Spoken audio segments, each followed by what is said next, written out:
Welcome to our channel. Today we how to upgrade your credit experience with Capital One. Quick tutorial step by step clearly. To upgrade your credit experience with Capital One, start by logging into your Capital One account. If you don't have an account, create one on the Capital One website. Once logged in, navigate to the credit cards section on the homepage. Look for options that highlight upgrades or product changes. Select the credit card you currently have. Review any upgrade options that may be available to you. Carefully read the terms and conditions associated with each upgrade. Consider your current credit limit and interest rates when choosing an option. If you find an upgrade that suits your needs, select it to proceed. You may be required to verify your identity for security purposes. After verification, you will see a summary of your selected upgrade. Take a moment to review the new benefits and features. If everything looks good, confirm your upgrade request. Once confirmed, Capital One will process your upgrade. Keep an eye on your email for any notifications regarding your upgrade status.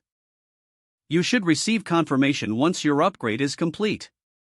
Now that your credit experience is upgraded, explore the new features available to you.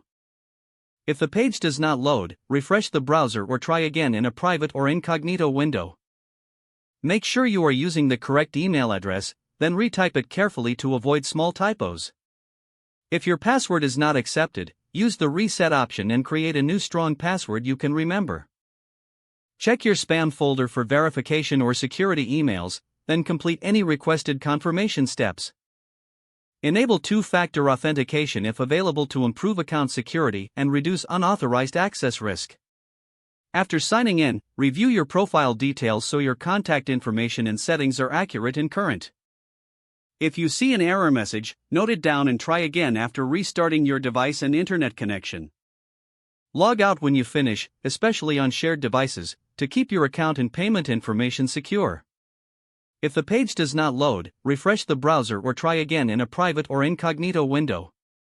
Make sure you are using the correct email address, then retype it carefully to avoid small typos. If your password is not accepted, use the reset option and create a new strong password you can remember. Don't forget to like this video and subscribe to our channel for more step-by-step tech guides.